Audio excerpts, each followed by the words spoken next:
Mata TV YouTube Indonesia dengan bangga mempersembahkan sebuah storytelling kekinian abad ini diangkat dari karya besar S.H. Mintarja yang sangat populer di masanya, berlatar belakang kisah tanah Jawa masa lampau, tepatnya di penghujung kejayaan kerajaan tanah Jawa dengan judul Api di Bukit Menoreh.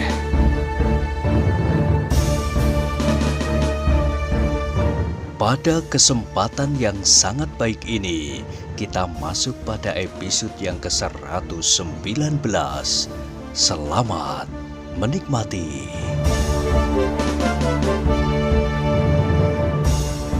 Pada episode sebelumnya telah diceritakan, bukan saja lawan Swandaru yang terkejut melihat cara Swandaru menghindarkan diri. Ternyata beberapa orang yang duduk di sekitar pendopo mulai tertarik melihat perkelahian yang telah dimulai itu. Haspodo dan Trapsilo kini terpaksa menimbang-nimbang apakah benar-benar anak yang gemuk itu adalah anak yang terlampau dungu. Yang terjadi seterusnya benar-benar telah mencengangkan. Bukan saja anak-anak muda Sembojan, anak-anak muda Telogo Kembar, anak-anak induk Kademangan dan anak-anak Padukuhan yang lain. Bukan saja Haspodo, Trapsilo dan para pemimpin Kademangan Prambanan, tetapi para prajurit, para tamu dan setiap orang yang melihat menjadi heran. Ternyata Swandaru sama sekali bukan anak yang terlampau dungu. Bahkan sifat-sifat Swandaru segera tampak pula di dalam perkelahian itu. Sifat yang aneh-aneh, apalagi Swandaru sengaja membangkitkan kemarahan lawannya, sehingga tata geraknya pun menjadi sangat menjengkelkan bagi lawannya. Lawannya yang menjadi semakin marah dan marah, akhirnya tidak lagi mempunyai pertimbangan apapun. Kini ia telah mengerahkan segenap kemampuan yang ada padanya untuk menghajar lawannya yang gemuk itu. Serangannya segera meningkat menjadi semakin garang, segarang angin pusaran.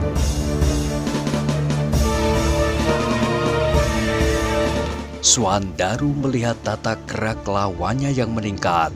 Kini ia tidak lagi dapat berkelahi sambil bermain-main.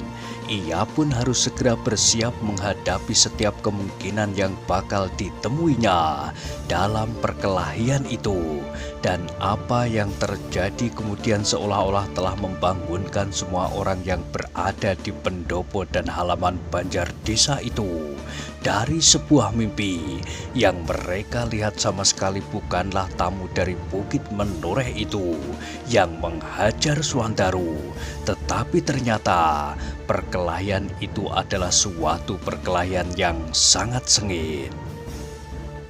Betapa orang mengagumi pengawal tanah Perdikan Menoreh, namun lawannya kali ini adalah murid Ki Tanu Metir.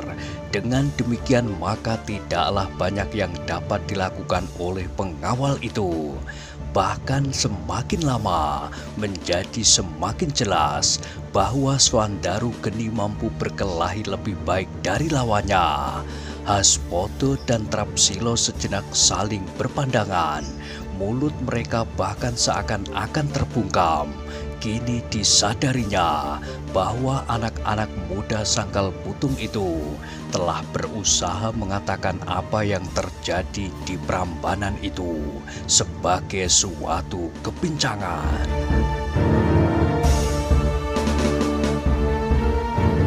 Kedua anak muda itu merasa betapa dadanya menjadi berdebar-debar. Dahulu, pada masa kakek-kakek mereka memegang pimpinan di Kademangan ini, maka Prambanan termasuk Kademangan yang tangguh, yang gigih melawan kejahatan. Tetapi tiba-tiba kini Prambanan hampir-hampir ditelan oleh malapetaka karena tingkah laku anak-anak mudanya sendiri.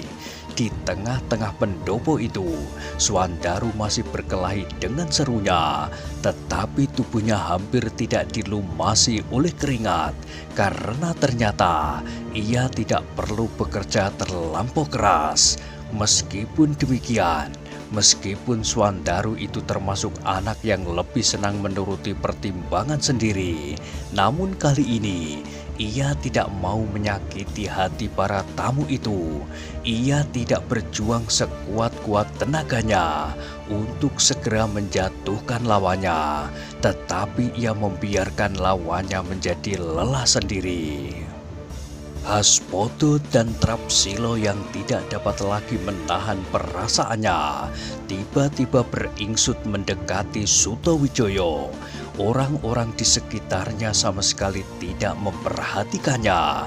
Perhatian mereka terpaku pada perkelahian itu, apalagi para tamu dan para prajurit pajang yang tercengang-cengang.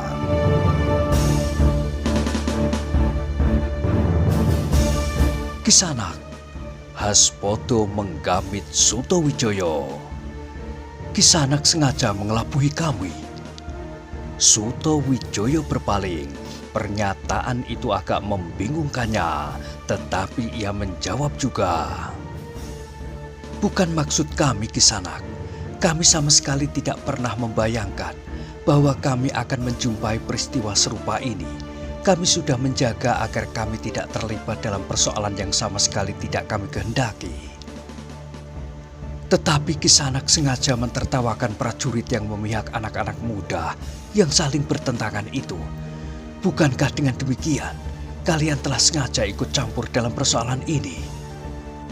Kisanak benar, sahut Sutowijoyo. Namun yang ingin kami campuri bukan persoalan anak-anak muda Prambanan, tetapi adalah persoalan para prajurit pajang itu. Hei! Haspoto dan Trapsilo mengerutkan kening mereka. Terdengar Trapsilo bertanya, apakah kepentingan kalian dengan para prajurit itu? Sutowijoyo tergagap. Ia ternyata agak terlampau jauh menjawab pertanyaan anak-anak muda Prambanan itu. Karena itu maka dengan terbata-bata ia menjawab, maksud kami sama sekali tidak sependapat melihat sikap para prajurit itu. Kedua anak muda Prambanan itu terdiam, namun mereka terkejut ketika melihat Agung Sedayu beringsut maju. Sutowijoyo pun terkejut pula, tetapi ia menyadari keadaan sehingga dibiarkannya. Agung Sedayu bertindak apabila dianggapnya perlu. Dalam pada itu tamu yang seorang telah bergerak-gerak pula. Ternyata dadanya serasa menyimpan bara ketika ia melihat kawannya tidak segera memenangkan perkelahian itu. Bahkan semakin lama agaknya menjadi semakin sulit. Karena itu maka tanpa disengajanya ia beringsut pula maju. Apakah adikmu yang seorang itu juga mampu membela dirinya seperti adikmu yang gemuk itu? Bertanya Trapsilo. Mudah-mudahan, sahut Sutowijoyo. Ia pun pernah berlatih sehari 2 hari, jawab Sutowijoyo. Siapakah sebenarnya kalian? Bertanya Haspoto tiba-tiba. Sutowijoyo terdiam sesaat. Dipandanginya wajah Haspoto, namun kemudian ia pun menjawab, seperti yang dikatakan adikku yang gemuk itu, kami adalah pengawal-pengawal Kademangan Sakalputo. Kami bangga melihat pengawal-pengawal Kademangan seperti kalian, sahut Haspoto. Meskipun demikian, timbul pula kecurigaan kami. Ternyata kalian suka merendahkan diri, bahkan terlampau berlebih-lebihan. Sangkal Putung kini ada dalam bahaya, sahut Sutowijoyo. Kami setiap kali harus bertempur melawan sisa-sisa Laskar Haryo Penangsang bersama para prajurit pajang di sana. Mereka pula lah yang telah mendidik kami dan melatih kami dalam olah kanuragan. Haspoto dan Trapsilo terdiam. jawaban itu dapat diterima oleh akalnya, kini perhatian mereka tertarik pada tamu yang seorang lagi. Agaknya ia sudah tidak dapat menahan dirinya. Bahkan kemudian dengan serta-merta ia berdiri sambil berkata, "Serahkan kelinci gemuk itu kepadaku." Tetapi ternyata kawannya pun tidak mau melihat kenyataan. Harga dirinya pasti akan tersinggung seandainya ia tidak dapat memenangkan perkelahian itu. Apalagi ia menyadari bahwa anak-anak muda Prambanan, terutama anak-anak Sembojan yang menganggap mereka itu adalah orang-orang yang luar biasa, melampaui ketangkasan dan ketangguhan prajurit-prajurit dari Pajang. Namun ternyata setelah ia memeras tenaganya, ia masih belum mampu mengalahkan lawannya yang gemuk hampir bulat itu. Meskipun demikian, kawannya yang seorang itu benar-benar tidak dapat bersabar lagi. Sekali lagi ia berteriak, "Tinggalkan lawanmu, biarlah aku patahkan lehernya itu. Jangan ganggu aku," sahut kawannya yang sedang berkelahi itu dengan nafas tersengal-sengal. Kawannya itu pun terdiam sejenak, namun nafasnya tidak kalah derasnya dengan nafas kawannya yang sedang berkelahi itu. Terengah-engah, bahkan kadang-kadang terputus-putus. Akhirnya tamu yang satu ini pun tidak dapat mengendalikan dirinya. Ketika ia melihat kawannya yang berkelahi itu terdorong beberapa langkah surut, bahkan hampir terjatuh ke lantai, terhuyung-huyung, kawannya itu mencoba menguasai keseimbangannya yang dengan susah payah berhasil. Tetapi hampir setiap orang, betapapun tipisnya ilmunya, dapat melihat bahwa anak sangkal putung yang gemuk itu sengaja membiarkan lawannya berhasil menguasai diri. Ia tidak melakukan serangan selama kawannya itu tertatih-tatih, bahkan seperti seorang yang berdiri menonton keheran-heranan. "Minggir!" teriak tamu yang seorang itu. "Biarlah aku selesaikan urusan ini." "Aku masih sanggup," sahut temannya. Tiba-tiba Swandaru berkata, "Jangan berebut, silahkan keduanya bersama-sama." Darah tamu-tamu dari menoreh itu mendidih, sorot matanya menjadi merah menyala. "Apakah kau sudah gila?" Terdengar suaranya gemetar. Tetapi Swandaru masih saja tersenyum. "Aku hanya ingin kalian tidak berkelahi sendiri karena berebut dahulu," jawab anak yang gemuk itu. Dada lawannya serasa hampir-hampir pecah. Sikap Swandaru telah membakar segenap perasaannya. Bahkan keduanya hampir-hampir lupa diri dan bersama-sama menyerang Swandaru yang telah menghina mereka. Agung Sedayu menarik nafas, betapapun kuatnya Swandaru, tetapi untuk melawan mereka berdua agaknya akan terlampau berat. Seandainya terjadi demikian, maka Swandaru pasti akan mengerahkan segenap tenaganya dan adalah mungkin bahwa ia akan lupa diri dan melepaskan serangan-serangan yang langsung membahayakan jiwa lawannya. Karena itu, maka tiba-tiba ia pun berdiri. Perlahan-lahan ia melangkah maju sambil berkata, "Aku akan mencoba membantu adikku membuat keseimbangan. Apakah kita akan bermain-main berpasangan, ataukah kita akan berhadapan seorang lawan seorang?" Kembali pendopo itu dicekam oleh ketegangan. Mereka melihat anak sangkal putung yang seorang itu pun bersedia melayani tamu-tamu mereka dari menoreh. Sikap dan kata-kata anak muda ini agak berbeda dengan sikap dan kata-kata anak muda yang gemuk, yang agaknya senang berkelakar. Anak muda yang kedua ini agaknya lebih pendiam, dan banyak di antara mereka segera menyadari bahwa anak muda pendiam itu agaknya lebih matang dari anak yang gemuk bulat itu.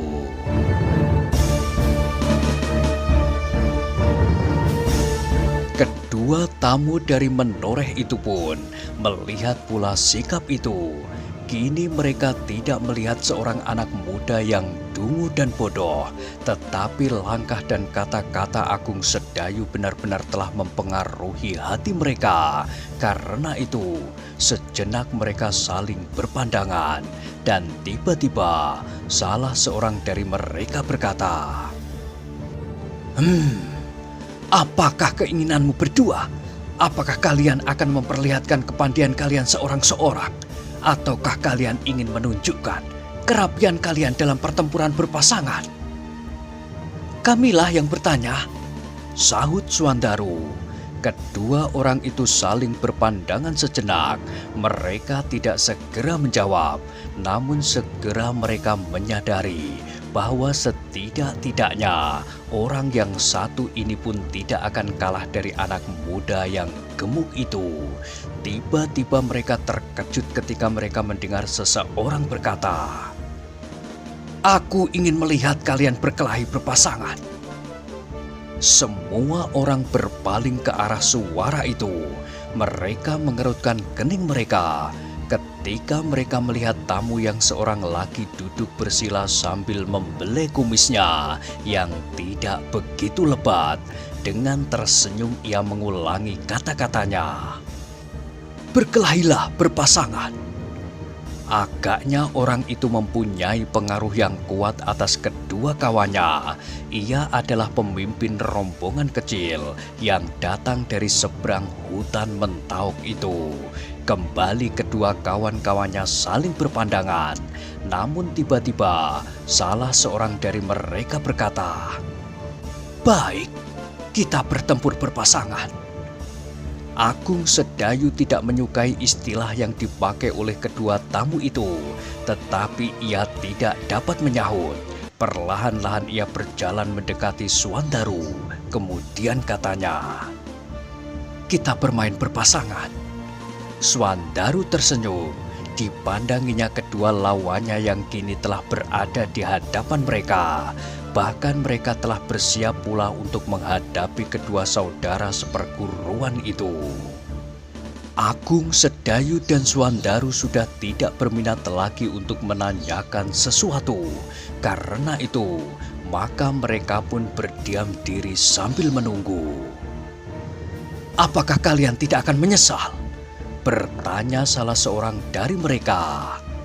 "Mungkin wajah kalian akan tidak dapat dikenal besok karena bengkak-bengkak dan babak belur. Beruntunglah kalian seandainya tidak ada bagian dari tubuh kalian yang patah." Agung Sedayu menjawab dengan segan, "Mudah-mudahan aku selamat." Kedua lawannya mengerutkan keningnya. Jawaban itu terlampau pendek, namun disadarinya bahwa mereka akan berkelahi. Tidak harus berbicara berkepanjangan. Karena itu maka berkata salah seorang dari mereka, "Bersiaplah, kita akan mulai." "Marilah," sahut Swandaru pendek. Keduanya pun kini tidak lagi berbicara. Segera mereka bersiap seperti dua pasang penari yang bersiap untuk mulai dengan pertunjukannya. Namun kini Agung Sedayu dan Swandaru terkejut pula. Seperti orang-orang lain yang berada di pendopo dan di halaman banjar desa itu. Bahkan Suto Wijoyo pun terkejut pula, sehingga di tengah dahkanya wajahnya memandangi tamu dari menoreh yang seorang laki, yang kini masih duduk bersila sambil membelai kumisnya. Dengan tenangnya orang itu berkata, "Hei, apakah para penabuh gamelan itu tidak dapat mengiringi pertunjukan ini dengan gending yang serasi?" Keempat orang yang telah bersiap untuk berkelahi itu pun justru tertegun, sementara Suto Wijoyo berbisik di dalam hatinya, "Orang ini agak berbeda dari kedua teman-temannya." Sikap tamu yang seorang ini memang jauh berbeda dengan kedua kawan-kawannya. Sikapnya tenang dan meyakinkan. Orang itu tidak mudah menjadi gelisah dan gugup. Bahkan sambil tersenyum-senyum ia melihat keadaan seperti benar-benar sedang melihat Ayub. Ketika kedua kawannya masih termangu-mangu di tengah-tengah pendopo itu, kembali ia berkata, "Hei! Kenapa kalian berdiri saja di situ seperti patung? Lekas, kalau kalian mau berkelahi, berkelahilah. Kalau kalian mau menari, menarilah. Lihatlah halaman di sekeliling pendopo ini. Para penonton telah menunggu-nunggu apa yang akan terjadi. Biarlah mereka tidak terlalu lama kecewa. Kalau salah satu pihak akan babak belur, biarlah itu segera terjadi. Wajah-wajah yang biru pengap dan bengkak-bengkak pasti akan menarik sekali. Ayo, para penabuh, apakah kalian tidak sanggup mengiringi tarian maut ini dengan gending-gending yang gila? Ayo!" Kedua orang tamu dari menoreh itu pun tergagap. Mereka menyadari keadaannya. Karena itu kembali mereka bersiap menghadapi kedua anak-anak muda Sangkal Putung. Tetapi para penabuh gamelan masih saja duduk membeku. Mereka sama sekali tidak bergerak untuk mengikuti perkelahian itu dengan iringan gending apapun. Tetapi kedua pasang lawan itu pun tidak menunggu. Para tamu dari menoreh segera mulai dengan serangan-serangannya. Dan kedua saudara seperguruan itu pun segera mulai melayaninya. Perkelahian itu kini meningkat menjadi semakin seru. Kedua tamu dari menoreh yang sedikit banyak telah melihat ketangkasan Suandaru tidak mau bermain-main lagi.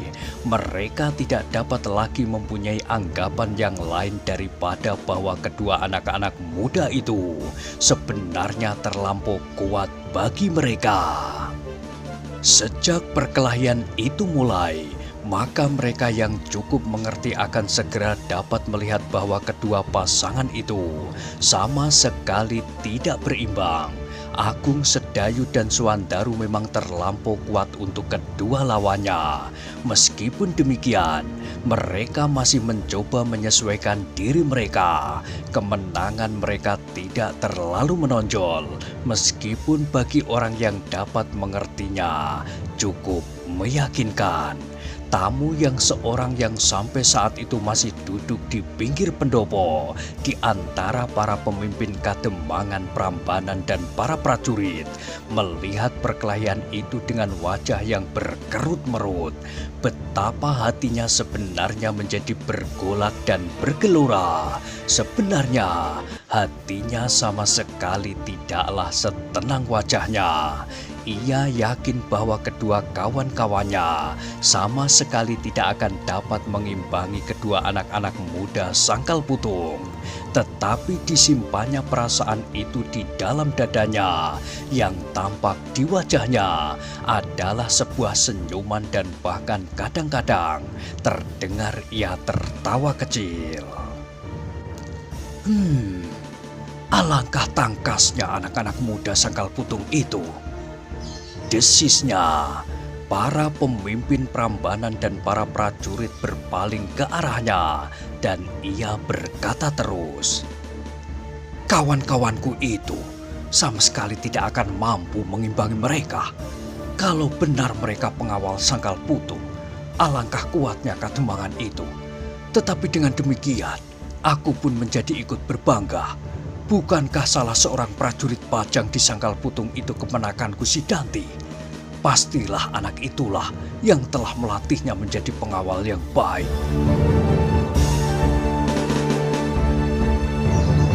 Yang mendengarkan kata-katanya itu pun mengangguk-anggukkan kepalanya tanpa mereka kehendaki.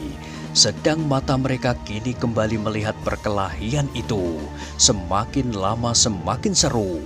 Kedua orang dari menoreh itu telah memeras segenap kemampuan yang ada pada mereka, dan Agung Sedayu beserta Swandaru pun berusaha melayani sebaik-baiknya. Tetapi di mata tamu yang seorang itu, perkelahian itu sama sekali tidak menarik hatinya, sebab ia tahu kedua anak-anak muda dari Sangkal Putung itu pun tidak berkelahi sepenuh kekuatannya. Para prajurit pun menyadari keadaan itu. Mereka pun mengerti apa yang terjadi di pendopo, sehingga mereka pun menjadi terheran-heran. Anak-anak muda Sangkal Putung itu ternyata adalah anak-anak muda yang tangguh melampaui dugaan mereka. Tiba-tiba tamu yang seorang itu pun berteriak, "Menjemukan! Menjemukan! Permainan ini sama sekali tidak menarik." Tetapi perkelahian itu masih saja berlangsung. Mereka berempat seakan-akan tidak mendengar teriakan itu, sehingga orang itu mengulangi sekali lagi, "Berhenti! Berhenti! Perkelahian kalian menjemukan!" Tiba-tiba perkelahian itu pun mengendor. Akhirnya mereka berloncatan mundur, sehingga perkelahian itu berhenti. "Kenapa?" teriak salah seorang tamu itu. "Kami belum menyelesaikan pekerjaan kami. Kami segera akan membuat kedua anak-anak ini menjadi biru bengkak." Kawannya yang masih saja duduk itu tertawa. Katanya, "Hahaha, jangan membual. Apakah kau sangka bahwa kami tidak tahu yang sebenarnya terjadi? Kalian berdua tidak akan dapat memenangkan itu. Kalau ada di antara kalian yang biru bengap, maka yang biru bengap adalah kalian berdua itu sendiri." Bukan anak-anak muda Sangkal Putung itu. Mereka masih belum menggunakan segenap kekuatan mereka, sedang kalian telah hampir mati kelelahan. Dengan demikian kami belum dapat menjajaki sampai di mana puncak kemampuan mereka. Kedua kawannya itu tidak menjawab.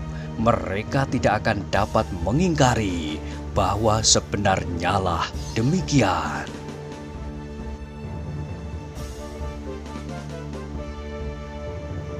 "Aku bangga melihat keterampilan anak-anak Sangkal Putung itu," desis orang yang masih duduk itu.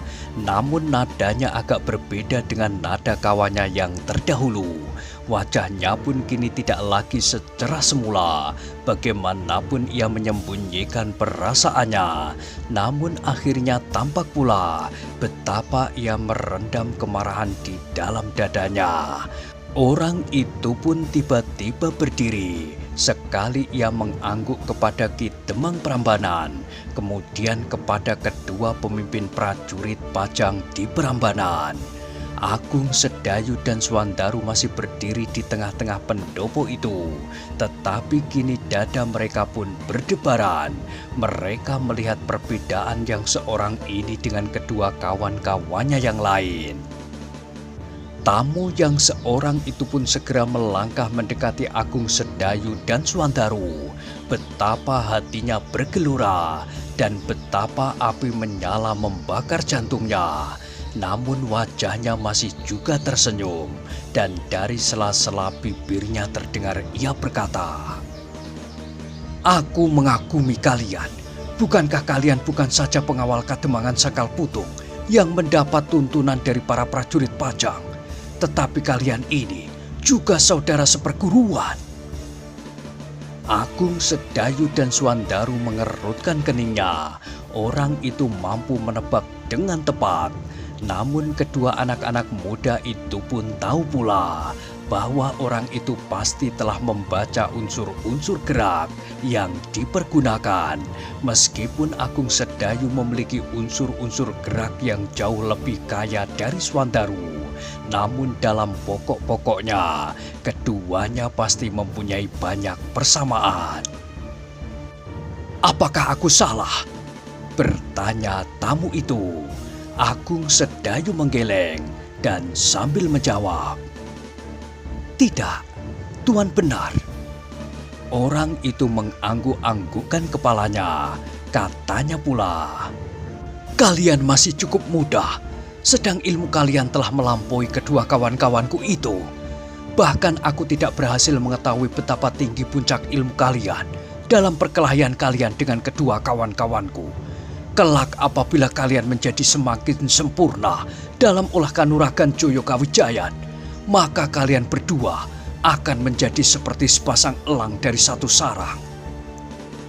Agung, Sedayu, dan Swandaru tidak menjawab, namun debar kedua jantung mereka tidak mereda. Orang ini pasti menyimpan ilmu yang jauh berbeda dengan kedua kawan-kawannya itu. Nah, katanya, apakah kakakmu yang seorang itu juga seperguruan pula?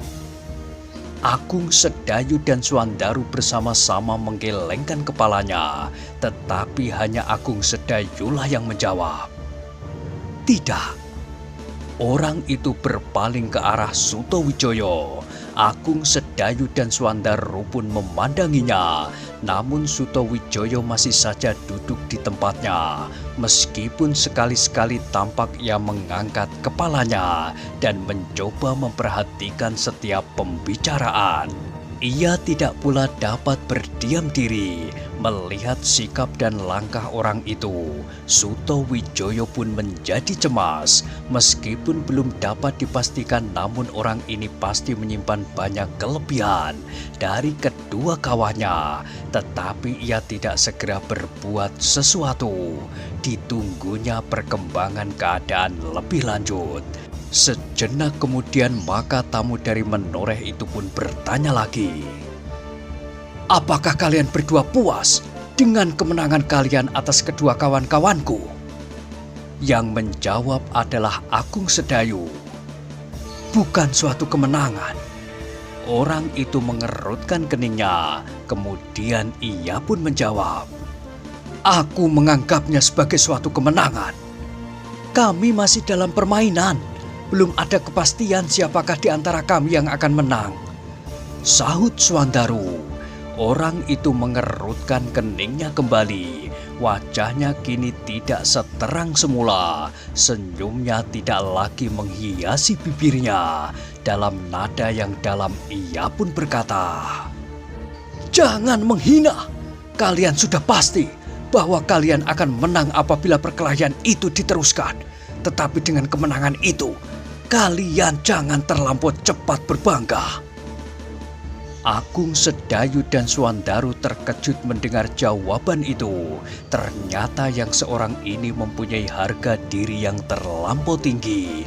Meskipun demikian, Agung Sedayu berkata, jangan menyangka demikian. Tak ada maksud kami menyombongkan diri kami. Bahkan tak ada maksud kami terlibat dalam perkelahian dengan dalih apapun. Tetapi kami malam ini tersudut dalam kemungkinan ini, kemungkinan yang tidak dapat kami hindari. Omong kosong. Orang itu hampir berteriak. Kalian sengaja membuat keributan di halaman dengan menghina para prajurit dan kedua kawan-kawanku.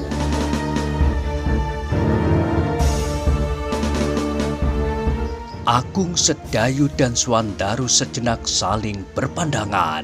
Kemudian mereka pun memandangi wajah Sutowijoyo pula. Seakan-akan mereka ingin mendapat pertimbangan. Namun wajah Sutowijoyo itu tidak berbicara apapun bagi mereka berdua. Mereka hanya melihat wajah itu berkerut-kerut.